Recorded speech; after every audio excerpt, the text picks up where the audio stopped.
En esta ocasión vamos a hablar en el tema llamado a recordar el primer amor. Llamados a recordar el primer amor.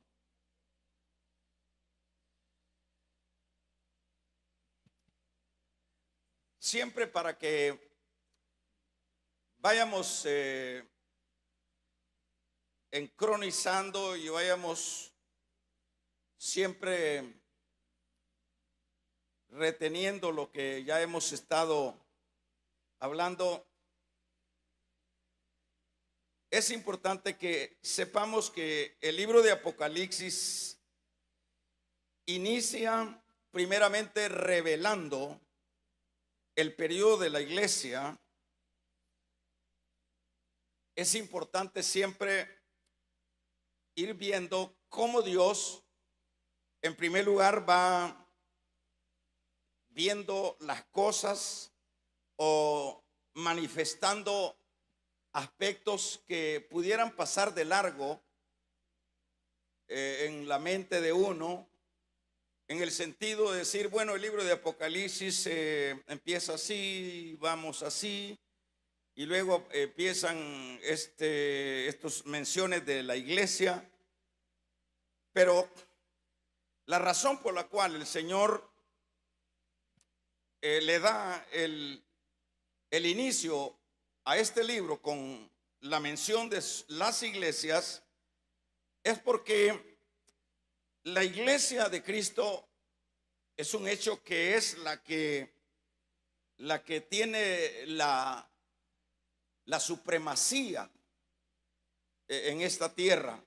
Es diríamos también lo más principal para el Señor.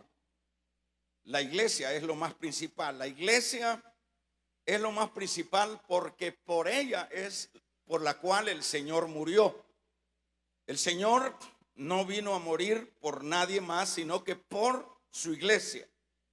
Y por lo tanto, es esa una de las muchas razones por qué el libro de Apocalipsis no empieza con los juicios, no empieza con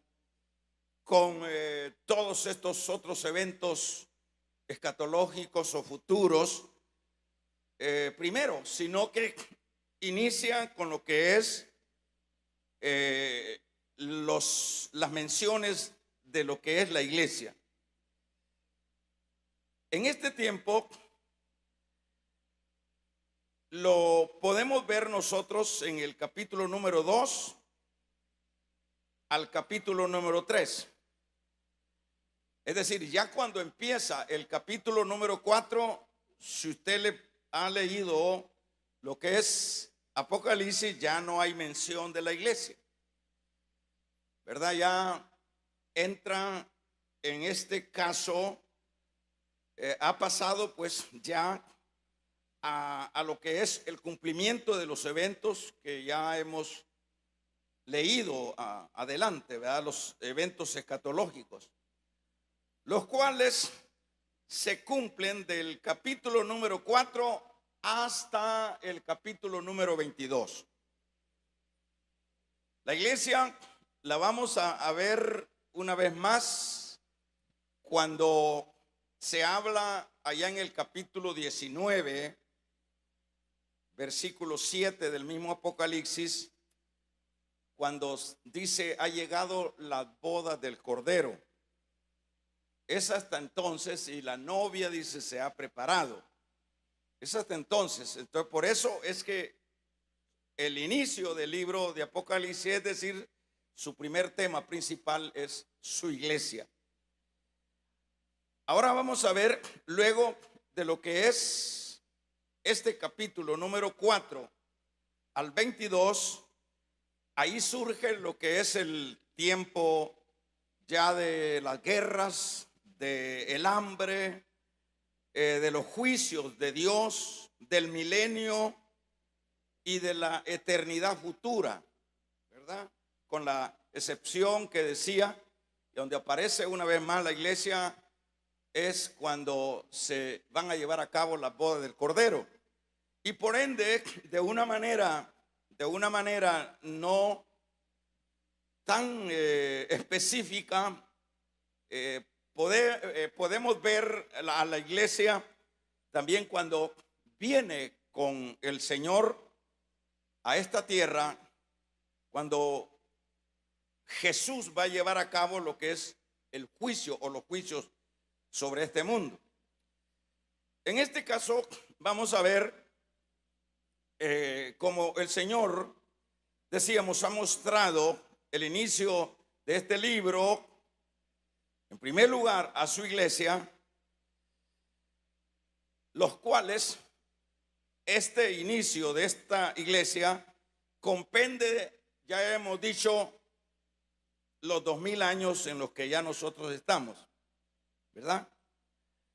Ha empezado, en este caso, el periodo de lo que sería el tiempo del primer siglo, que ya lo hemos explicado, que este periodo comprende lo que es la iglesia de Éfeso, ¿verdad?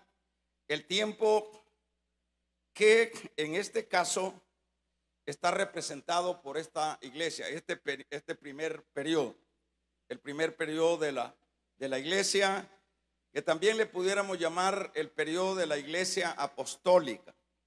Acuérdese que en este primer siglo es donde los apóstoles están trabajando en la iglesia, y en el caso de Juan, que estaríamos oscilando por el año 90, es uno de los apóstoles todavía del Señor. Entonces estamos hablando de este periodo de el primer siglo de la iglesia de Éfeso, representada, por supuesto, en este caso con la iglesia. Ahora, donde se describe, vamos a ver, en este caso, el fervor, el amor, la pasión de el inicio de esta primera iglesia, o el fervor, el amor, la pasión que desarrolló la primera iglesia en este primer siglo, o diríamos el inicio de la primera iglesia en este primer siglo. En este primer siglo la iglesia se caracterizó con un fervor de amor. Se caracterizó con un fervor de pasión, de entrega. Si esto lo podemos ver en las demás partes de la Biblia, por ejemplo, en el libro de los Hechos, vamos a ver nosotros esa terrible entrega de la iglesia. Hemos empezado a estudiar, por ejemplo, la carta a los tesalonicenses. En la carta de los tesalonicenses lo que estamos estudiando es ese fervor de esa iglesia de Tesalónica. Nosotros vemos que es una iglesia que no anda con medias tintas, es una iglesia que no anda regateando pecados, sino que es una iglesia que luego que recibe el evangelio se identifica con Cristo, y la manera como se identifica con Cristo es cuando ya ellos son perseguidos y ellos se someten a esa persecución. ¿Y qué nos dice eso? ¿Por qué alguien va a aceptar lo que es una persecución por creer o por su fe? La pregunta sería, ¿quién es el único que se va a enfrentar y va a soportar una situación negativa contra su vida, contra estos creyentes, no era otra cosa sino el fervor y el amor que había en la primera iglesia. Porque debemos de centralizarnos que Éfeso es como nada más una mención para referirse a toda la iglesia del primer siglo. Y nosotros vemos, como mencionábamos, a la iglesia de los tesalonicenses, que es interesante, importante ir viendo cómo esta iglesia, al haber recibido el verdadero evangelio, recibieron también con fe y con entrega lo que era la persecución. Y nadie va a estar dispuesto a sufrir si no es por causa del amor. Nadie va a estar dispuesto a sufrir nada. Ninguno. Lo único que nos lleva a soportar el sufrimiento es el amor por lo que hemos creído, el amor por quien nos ha bendecido, ¿verdad? Podría ser el caso de el matrimonio, ¿verdad? En el momento difícil, ahí los esposos se consuelan, se sostienen en la base del amor. Entonces así es como la iglesia del primer siglo se desarrolló. Pudiéramos mencionar también la iglesia de Filipo. Y si generalizamos, vamos a ver que todas las iglesias, desde su inicio, hermanos, todas las iglesias mencionadas siempre fueron iglesias que tuvieron que ser perseguidas, que fueron encarceladas, que muchos de esos líderes que estaban al frente pasaron el martirio por su fe. Realmente eso pues era tan significativo y tan maravilloso para Dios, por el hecho de que eso estaba manifestándole a Dios el amor por lo que Cristo había hecho en la vida de la iglesia. Ahora, el asunto es que este fervor de esta iglesia del primer siglo, hermanos, con el tiempo, decíamos, con el tiempo dejó este amor, pasó a ser una iglesia prácticamente ritual, pasó a ser una iglesia mecanizada, decíamos, a tal grado que dice el versículo número 2 al 4 que al verla del lado de afuera a esta iglesia, ya decíamos que cualquiera podía darle diríamos el crédito de que era una iglesia que llenaba las expectativas de Dios. Pero ¿por qué podríamos darle ese beneficio de aprobación a esta iglesia? Porque no es para menos. Cuando dice el versículo número 2, yo conozco tus obras y tu arduo trabajo. Paciencia, era una iglesia de trabajo, era una iglesia de obras que no se quedaba con palabras, sino que era una iglesia que iba a bendecir, era una iglesia que actuaba en la necesidad. Y eso es lo que nosotros vemos allá en el capítulo número 2 del libro de los Hechos. Dice que juntos, dice, estaban unánimes con un mismo sentir y con un mismo amor y compartían, ¿verdad? entre los hermanos, a tal grado que no había necesidad. Es decir, ahí podemos ver la iglesia haciendo obra dentro del grupo de los hermanos. Ahí podemos ver que los mismos líderes, diríamos, en el caso de algunos de ellos, vendían las propiedades y las traían a los pies de los apóstoles para que, de acuerdo a las necesidades, se fueran distribuyendo aquellos bienes. Imagínense qué diría el Señor al estar viendo este desarrollo de esta iglesia en este primer siglo.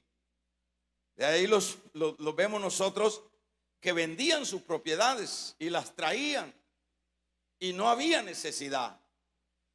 Imagínense que cuando, por ejemplo, se profetiza, allá Gabo profetizó que iba a haber una hambruna, y luego los hermanos empezaron a recoger provisiones, ayudas para mandar a la iglesia donde el profeta había dicho que se iba a dar una sequía y por ende una hambruna. Cuando Pablo estaba recogiendo aquellas ofrendas para la iglesia ya empobrecida de Judea, allá con los filipenses, con los corintios, hacían las recolectas. A eso llámele la obra que está mencionando acá el versículo número 2. Dice, eres una iglesia de obras, eres una iglesia, está diciendo, yo conozco tus obras y tu arduo trabajo, paciencia, y que no puedes soportar a los malos, y has aprobado los que dicen ser apóstoles y no lo son, y los has hallado mentirosos.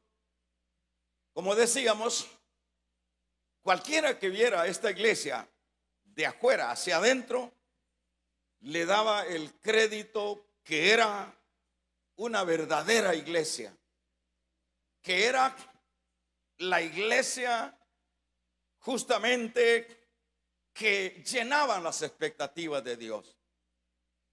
Pero no era así. Imagínense cómo es la vida cristiana, ¿verdad? Cómo es la vida en Dios. Por eso es importante estudiar la palabra, porque cuando vamos estudiando la palabra, vamos a ir redescubriendo el trasfondo de la vida espiritual. Porque muchas veces nosotros entendemos como vida espiritual tener una Biblia. Entendemos como vida espiritual venir a un culto. Entendemos como vida espiritual servir en una área dentro del ministerio de la iglesia. Entendemos como vida espiritual el que oramos, el que ayunamos. Imagínense el concepto de lo que uno puede entender como vida espiritual, como personas que están en una entera conexión con Dios. Así lo podemos entender. Pero uno puede ser el que más se congrega en el año, el que más sirve en el año, el que más paciencia tiene, el que más lee la Biblia, el que más ora, el que más ayuna, el que más sirve dentro del año, dentro de su periodo. Uno puede ser esa persona, y cualquiera de allá de la colonia, ahí los vecinos dicen, yo quisiera ser como ese hermano. ¿Cómo ha de estar Dios complacido con la vida de esa familia si no faltan al culto? Si esa familia realmente es una gente totalmente transformada, diferente. Fíjese, por eso le digo que es importante estudiar la Biblia, la palabra, en estos cultos, para que de esa manera entonces nosotros vayamos entendiendo qué es la vida espiritual que a la verdad Dios acepta como vida espiritual.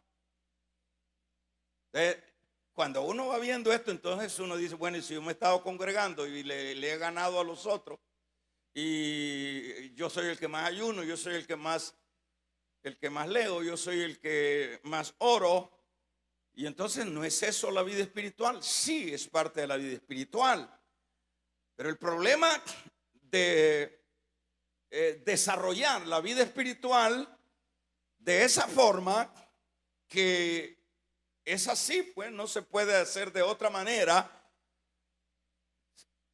El creyente debe de estar consciente de que todo eso es bueno, pero toda vez lleve realmente el punto principal, que es lo que le da vida a toda esa oración que usted hace, a todo ese esfuerzo de congregarse, a todo ese esfuerzo de servir, de que, bueno, deja las cosas de hacer por servirle al Señor. El creyente, entonces, con estos estudios venimos a comprender que si eso no lleva lo que es el amor, la pasión, la locura de la vida espiritual, parece bonito todo y parece que nos ganamos nosotros el premio en cuanto a consagración, supuestamente, pero el punto es que lo reciba el Señor, ¿verdad? Porque fíjense que si yo oro egoístamente, y todos los parámetros que tiene que ir viendo en la vida espiritual, si yo oro egoístamente, como siempre suele suceder, dame, yo quiero esto y esto, y dame. Y esa es la sinfónica de la iglesia en cuanto a oración.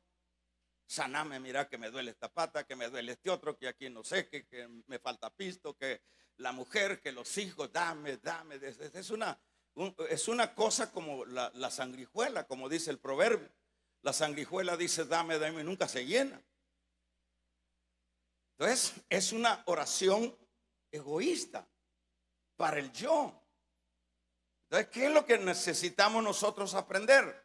¿Qué es lo que estamos tratando de enseñar con las hermanas de Mujeres en Victoria? De que realmente esa parte que ellas están desarrollando y que todas las mujeres se debían de sumar, es una parte preciosa, porque no es tanto una oración tipo sanguijuela, sino es una oración de intercesión por los demás, de interceder por los demás, de pedir por otros y no tanto por mí. ¿Por qué puede pedir uno por el otro? Porque ama. Nadie puede pedir. ¿Por qué pedimos por nosotros? Porque nosotros nos amamos, nosotros. ¿Y por qué no pedimos? ¿Por qué no nos tiramos unas 2 horas orando por la necesidad del otro? Porque no amamos al otro. Pero ¿por qué sí? Por nosotros sí empezamos a darnos en la oración, porque nos amamos nosotros. Y ese es un evangelio que no está acorde al principio de la palabra del Señor. Imagínense, por eso es importante congregarse. Por eso es importante que nos prediquen, no tanto pues mensajes evangelísticos y que se bota por allá y que salta la silla allá. No, necesitamos aprender los conceptos de la vida espiritual, ¿verdad? ¿Por qué necesitamos aprender? Porque entonces vamos a ordenarnos dentro de la voluntad del Señor. Porque hasta entonces vamos yo pensé que era solo para yo. Por eso usted se recuerda de esa palabra que la expresó Pablo allá en Gálatas. ¿Se recuerda cómo dijo Pablo? ¿Se recuerda? Ya no vivo yo.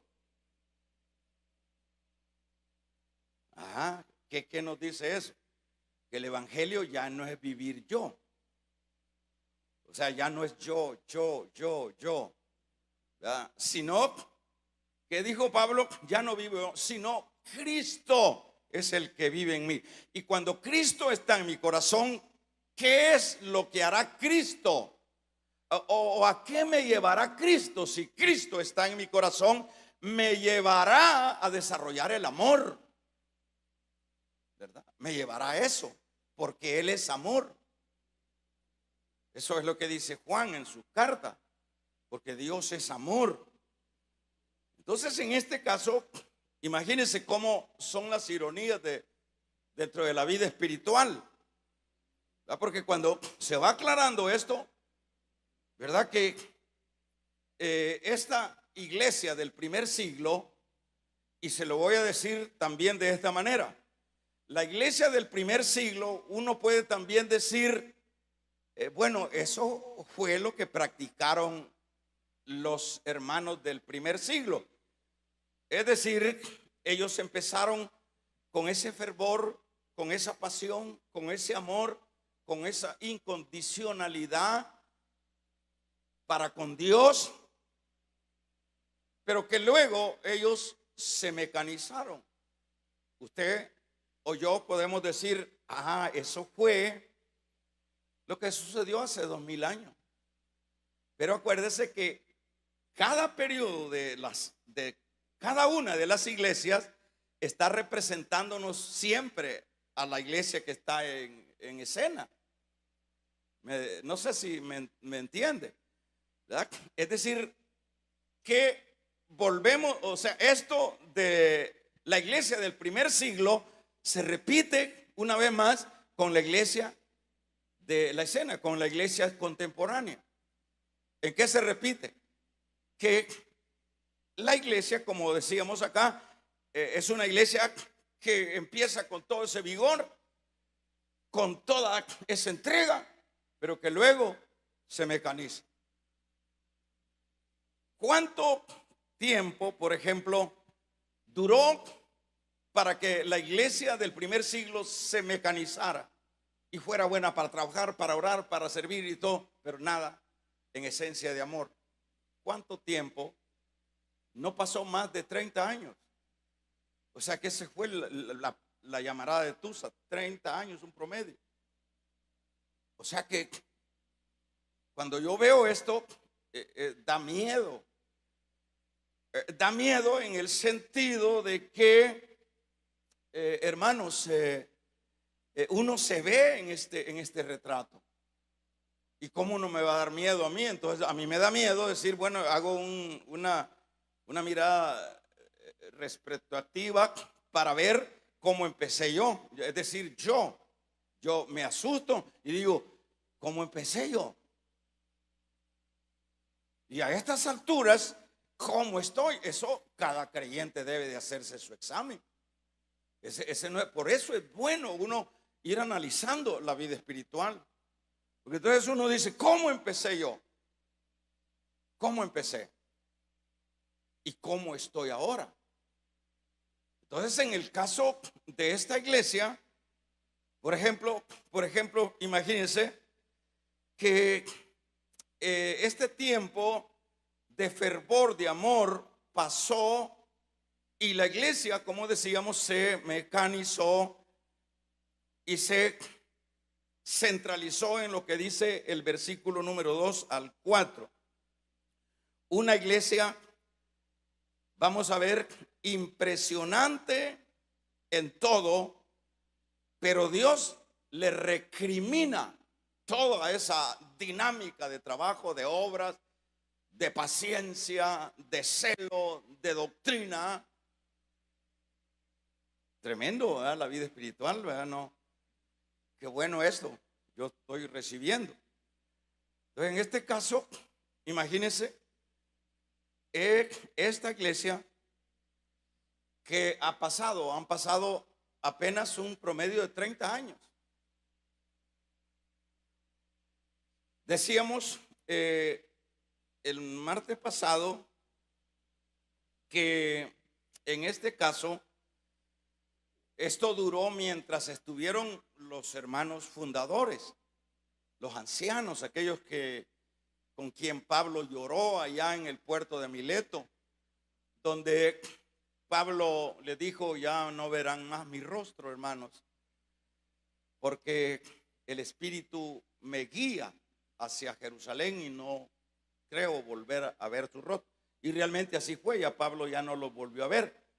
De hecho, Pablo ya había estado más de 2 años fundamentándolos ahí, pastoreándolos, doctrinándolos, enseñándoles. Les había dado el ejemplo. Él les dice: ustedes saben, hermanos, cuando yo llegué, yo no llegué a buscar algo de ustedes, yo llegué a buscar el alma de ustedes y les prediqué el evangelio sin ningún interés de nada. Es decir, que estos habían recibido, hermanos, el evangelio, diríamos, no adulterado. Habían recibido un evangelio puro de alguien que lo predicaba viviéndolo. Y claro que en ese caso ellos les fueron, diríamos, como ese testimonio, esa verdad fue adherida a sus corazones y se desarrollaron en gran amor, a tal grado que cuando están llorando, ya lo veíamos nosotros allá en el libro de Hechos, le dice Pablo, llorando, le dice: hermanos, porque fíjense que en esa ocasión Pablo ya no se podía trazar, por eso es que lo llama de Éfeso al puerto de Mileto. Ya él no se podía trazar porque el barco es como que la camioneta no tiene estación en algún lado. Si no, me quedo y no llego a donde es mi destino.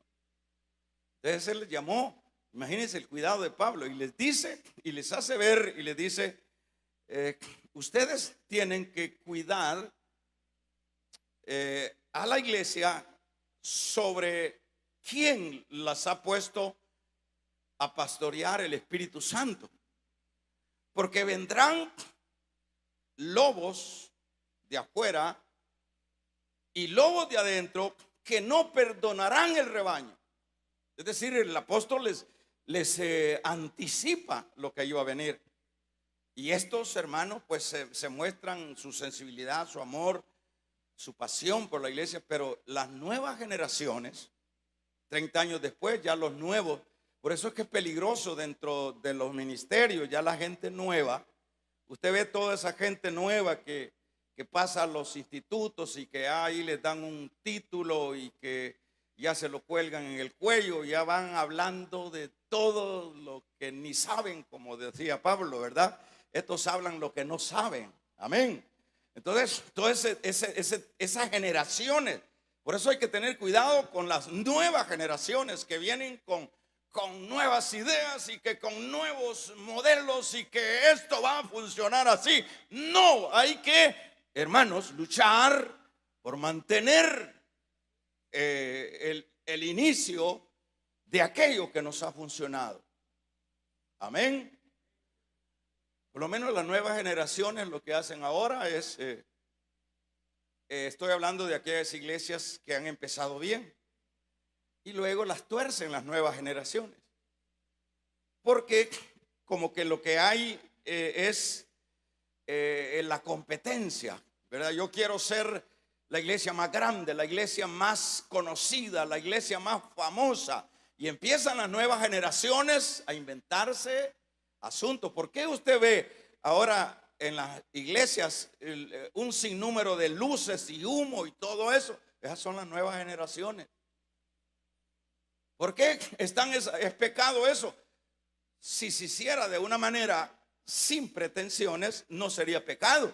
El problema es es decir, el interés, es decir, el hacer eso, ¿con qué intención? Es decir, para que se mueva el Espíritu Santo. El Espíritu Santo no ocupa humo. El Espíritu Santo no ocupa show para moverse. El Espíritu Santo lo que necesita son corazones rendidos a la voluntad de Dios. Damos un gloria a Dios. por eso usted debe de entender que es una cosa y que es otra.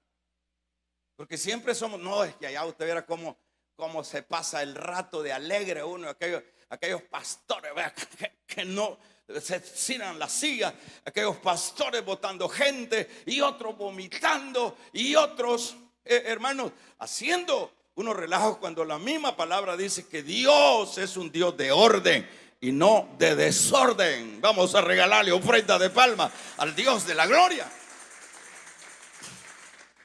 Entonces vienen esas nuevas generaciones a ser añicos y los viejos, como ya están tipo Elí, que ya no entienden ni oyen y ya perdieron el contacto con Dios, entonces dejan a las nuevas generaciones que hagan que implementen sus nuevos modelos. Y ahí vienen las nuevas generaciones. Y vienen, y la gente, como a eso le gusta, a la gente le gusta el show.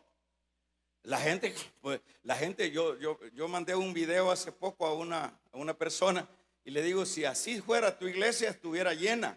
Si le dieras esta oportunidad, implementaras esto a tu iglesia, estuviera llena tu iglesia, porque eso es lo que necesita la gente. Necesita que la iglesia sea famosa, que la iglesia se mueva. Entonces empezamos a hacer un montón de cosas, nos vestimos de chispirito, nos vestimos de locos, es decir, un montón de cosas que no están en la Biblia, ¿verdad? Luego nos vestimos, hacemos las payasadas y luego vestimos la iglesia de Navidad, le ponemos luces, le ponemos el niño de Atocho adelante y la gente, como todavía la gente sigue con el catolicismo en el corazón, entonces la gente sigue esas cosas locas. Pero hermanos, así es como se pierde la iglesia. Vamos a regalarle ofrenda de palmas al Dios de la gloria. Así es como ya no, dice, ahí mi iglesia no son legalistas, dice. En mi iglesia ponen el santo nacimiento. En mi iglesia, ¿cómo no se va a llenar pero se llena de impíos?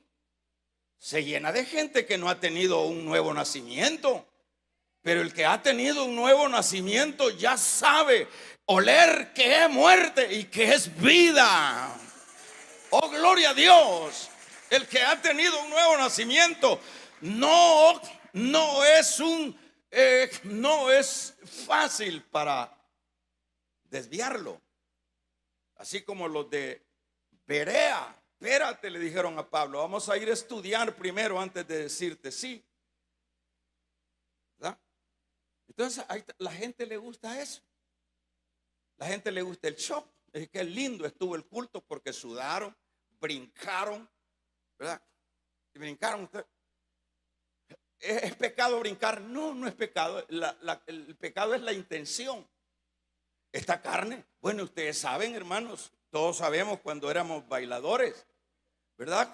Todos sabemos. Ahora los jóvenes de ahora son los que han andado en las discos, ya saben eso. Pero en el tiempo de nosotros, las hermanitas estas sacaban los ladrillos bailando y ellas en la mañana no les dolía hueso, porque según ellas se habían gozado en aquella fiesta. Claro, se gozó la carne, pero no el espíritu. Vamos a regalarle ofrenda de palmas al Dios de la gloria. Se gozó la carne. Y entonces salen de las iglesias bien sudadas las hermanas, las mantelinas, las que usan, saber dónde las botaron, de las jamaqueadas que se pegaron. Y no, ahora ni se la ponen porque se ven feas, dice. Porque eso ya no está en la nueva moda, dice. Y ahí está las nuevas generaciones abortando todo lo que Dios manda en su palabra. Entonces, ¿no ve esta muchachita? Pues no, les cuesta poner. Y yo me pregunto, ¿será que aman a Dios por un pedacito de trapo que se van a poner a la hora del culto? No se lo quieren poner. Imagínese usted, hermano, si es que a la verdad aman. El que ama, dice la palabra, todo lo puede, todo lo soporta. Vamos a regalarle ofrenda de palma al Dios de la gloria.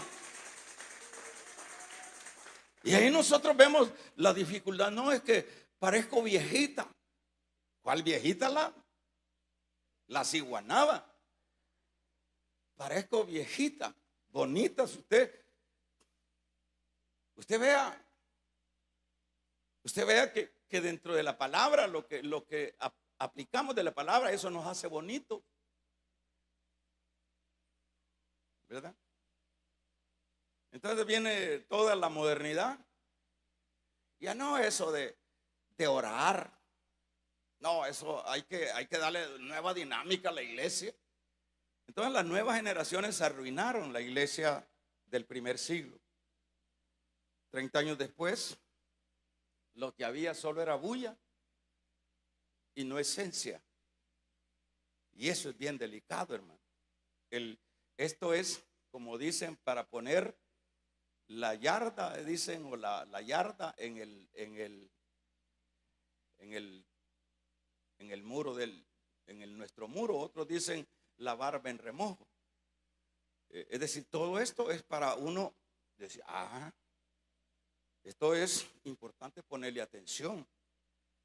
Entonces han dejado su primer amor. Tan luego se dedicaron a servir, pero sin esencia.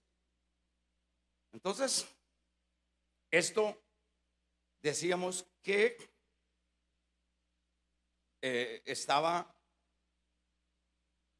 funcionando en ese tiempo, pero que cuando surgieron las nuevas generaciones, a estas alturas que no están pasando, imagínense, 100 años, todavía no han pasado 100 años, cuando pasaron estas nuevas generaciones, ¿verdad? Al tiempo que Pablo está escribiendo, Juan está escribiendo Apocalipsis, las iglesias fervorosas se habían quedado solo en la bulla. Ahora le voy a decir lo siguiente. Lo que se ha de hacer para Dios debe de hacerse en la motivación del amor. Si las hermanas están cuidando a los niños y usted no tiene lo que decíamos anoche, ¿verdad? Lástima que a usted le cuesta ser obediente y venir a estas reuniones. Tal vez está muy ocupado, tal vez no puede saber, pero el amor todo lo puede, ¿verdad? El amor todo lo puede. Aquí no se trata de aparentar, de decir y contradecirnos. Entonces eso le decíamos, hermanos, si usted va a cuidar a esos niños, si esos niños lo va a cuidar de una manera despectiva, sin amor, no le sirve eso. Usted puede pasarse 40 años sirviéndole a Dios en esa área de sala cuna, y es terrible que al momento que usted diga, Señor, si yo la vida me la tiré sirviendo en sala cuna, y mira, aquí están todos los reportes que me hacían allá los hermanos, pero le va a decir el Señor, no, eso no lo recibo yo, eso no es para mí. Entonces ahí nosotros vemos la responsabilidad de cada pastor de doctrinar, de enseñar a la iglesia, porque luego viene la hermana Pancracia, que es la que está al frente diríamos, de los maestros de la escuela bíblica, y dice Pancracia, a mí no me enseñaron, Señor. ¿Y a quién le va a caer el leñazo? Al flojo que no aprendió a enseñar. Ella se va a salir a mí no me enseñaron, Señor. Pero por eso es que en la predicación el pastor tiene que estar como la ama de casa, viendo qué le da al viejo, no solo frijoles parados. Vamos a regalarle ofrenda de palmas al Dios de la gloria. Es decir, ese es el trabajo del pastor. Que se oiga un amén. Entonces viene la hermana Pancracia y le dice, mire, todo el tiempo, ¿y esto cómo es? Esto no lo entiendo. Yo te lo enseñé, le va a decir. ¿Te acordás de aquellas reuniones? Por eso perderse una reunión es pérdida de equilibrio espiritual. Perderse las reuniones, ese como, no me importa, ¿verdad?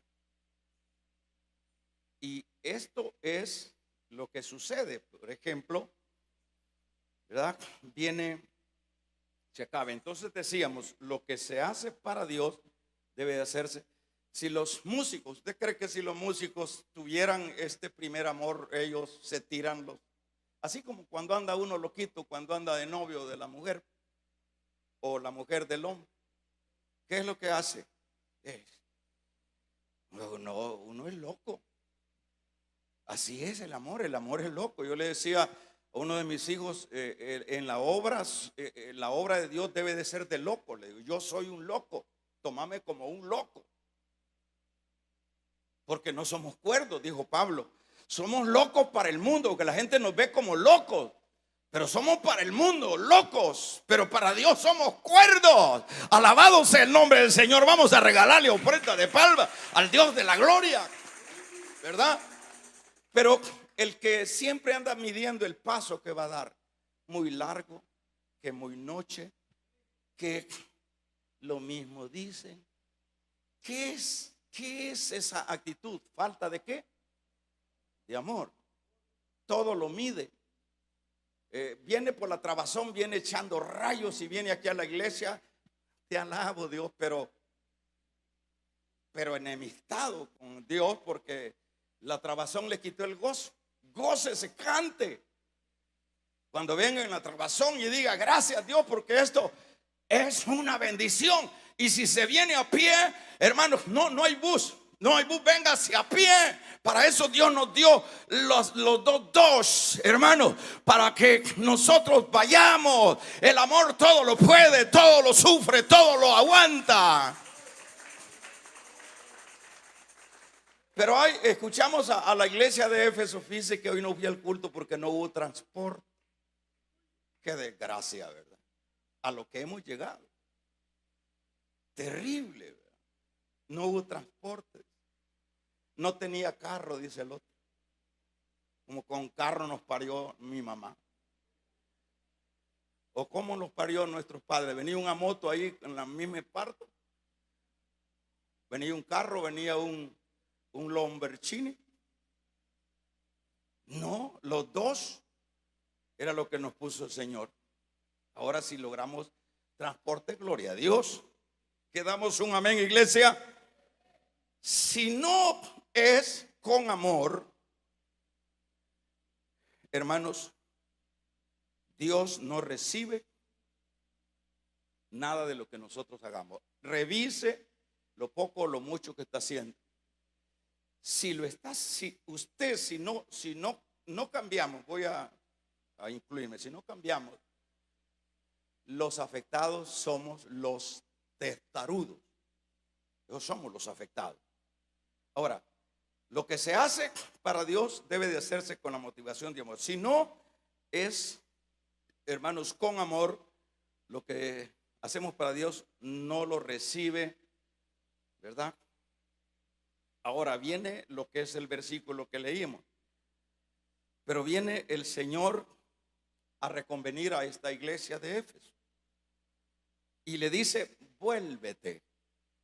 Que es lo que decía el versículo número 5. Pero dice, recuerda, por tanto, de dónde has caído. ¿Qué es lo que le dice? Recuerda de dónde has caído. Lo que significa esto es que, hermanos, en primer lugar, el llamado de la iglesia es a recordar su amor inicial por Dios. Y no solo de recordar, sino arrepentirse de un cristianismo que no es el estándar de Dios. Arrepentirse de habernos enfriado, es decir, recuerda. Entonces uno tiene que recordar de cómo empecé yo a servir en el diaconado. Dios mío, si era un gusto. Mire, hermano, cuando uno se pone el uniforme, es decir, cuando uno está enamorado de Dios, se pone un uniforme. Primero es una satisfacción, por otro lado es una aflicción porque vamos a irle a servir al rey. Así es como se empieza, pero cuando el tiempo pasa uno se pone, a veces se pone el uniforme, cuando quiere se pone el uniforme. ¿Y qué es el mensaje de eso? Ya perdió todo. Ya todo es mecánico. Pero viene Dios y le dice, recuérdate de dónde has caído. Recuérdate de dónde has caído. Le voy a leer en esta versión. Dice este versículo número 5. Mira hasta dónde has caído. Vuélvete a mí y haz las obras que hacías al principio. Y luego dice, si no te arrepientes, vendré y quitaré tu candelero de su lugar dentro de las iglesias. Wow, esto está terrible. ¿Qué significa esto? Este es un llamado a recordar, y esto implica que la iglesia de Éfeso, y en este caso nuestro, en algún momento había experimentado un fervor, pasión y amor. Ahora viene y le dice, arrepiéntete. La necesidad de arrepentimiento implica, hermanos, que se ha cometido errores y pecados que se necesita regresar a ese inicio, que se necesita un arrepentimiento. Ahora dice, fíjese, si no vendré, viene una amenaza. Esta amenaza es, te quitaré el candelero. ¿Qué significa eso? Con eso finalizamos. Te quitaré el candelero. Acuérdense que las 7 estrellas representaban los 7 ángeles o 7 pastores de la iglesia. Los 7 candeleros representaban la iglesia, donde se pone el candelero para poner la lámpara, que es la iglesia. Entonces viene, te quitaré tu candelero. Imagínense, se lo leo en esta parte. Dice, arrepiéntete y haz las primeras obras, pues si no, vendré pronto a ti y quitaré tu candelero de su lugar, si no te arrepintieres y si no te hubieses arrepentido. Es decir, Dios, fíjese qué tremendo, qué lindo es Dios. Dios no arremete de un solo, sino que reconviene a sus hijos que se han desubicado. Le dice, si no te arrepientes, vendré y quitaré tu candelero. Esto lo que significa es, no es que va a perder la salvación, no se entienda eso, sino que le dice, vas a dejar de ser ese creyente que me agrada. Vas a dejar de ser ese creyente que te ganabas alma. Vas a dejar de ser ese creyente que iluminabas en tu pasaje. Vas a dejar, porque si no, es decir, ¿para qué sirve un creyente, hermano, solo de boca? ¿Para qué sirve? Es un pedazo de carne que no sirve para nada. Vamos a regalarle ofrenda de palmas al Dios de la gloria. ¿Para qué sirve? Pero qué lindo es ese creyente que anda con el fuego de Dios, con la luz de Dios. Entonces le dice, si no vuelves al inicio, allá en nuestro pasaje, en nuestra colonia, nos ven que venimos aquellos ángeles, pero ya sin interés de que alguien más se salve. Eso es todo. Cuando llega uno a esa calamidad espiritual, no sirve para nada.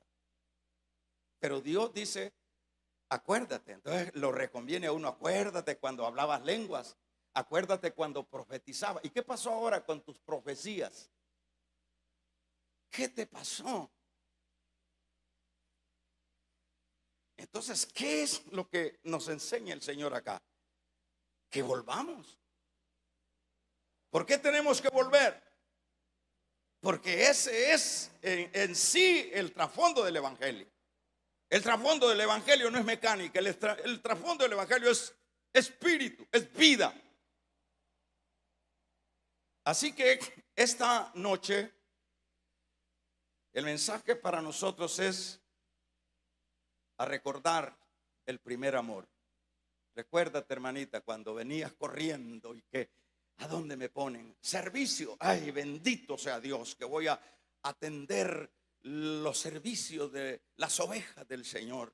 ¿A qué me toca ahora? Parqueo. Qué lindo, Señor, que ahora voy a gozarme atendiendo a tu pueblo. ¿Qué te toca ahora? Música. Qué lindo, Señor. Voy a tremendo. Esa es una vida de altura espiritual. Pero qué triste, hermana, aquí le toca interceder. Eso no me gusta a mí. Ya son personas muertas, bolojotes de carne, que son cristianos, pues, pero han perdido el primer amor. Póngase de pie.